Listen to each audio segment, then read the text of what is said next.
Magandang gabi po, Luzon, Visayas at Mindanao. Kabubukas pa lang pero gumuho na agad ang isang bahagi ng Cabagan-Santa Maria Bridge sa Isabela kagabi. 6 ang sugatan, kabilang ang isang batang cancer survivor na kinailangang operahan. Posible o manong hindi kinaya ang bigat ng dumaang truck na doble ng pinayagan sa tulay. Aalamin din kung tinitipid ba ang konstruksyon ang mga nakulikam na tagpo. Kasunod ng pagguho sa pagtutok ni Joseph Moro. Patay ang engineer na to. Hindi magkamayaw ang mga rescuer na pang napasugod sa Cabagan-Santa Maria Bridge sa Isabela nang bumigay ito bandang alas 8 kagabi.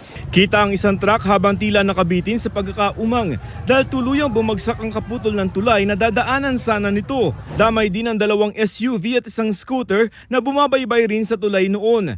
Nabalian ng binti ang isang 8 years old na cancer survivor kaya kailangang operahan sa isang ospital. 5 iba pa ang sugatan. Nabalian po ng binti. The rest, minor injuries lang naman po, cuts and bruises.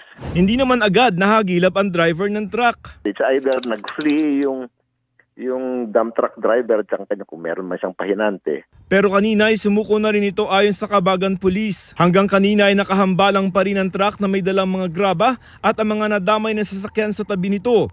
Nitong Pebrero lamang nang buksan ang tulay na ginastusan ng abot 1.2 billion pesos pero para lamang sa mga light vehicle.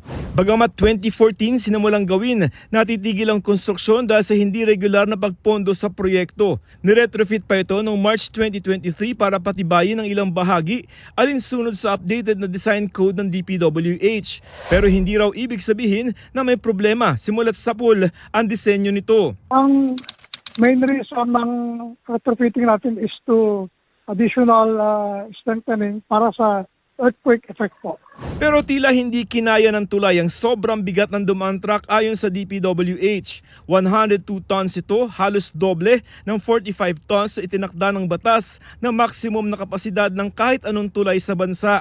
So ang ginawa natin ngayon, sir, yung bato mismo, tinatest natin para makuha natin yung actual na specific gravity ng boulders mismo, sir, para totoo po siya.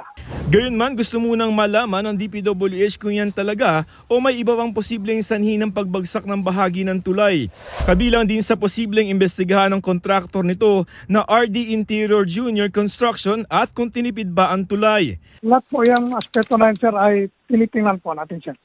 May nakausap kami sa kumpanya pero hindi raw siya ang otorisadong magbigay ng pahayag. Para sa GMA Integrated News, Joseph Morong, nakatutok 24 oras.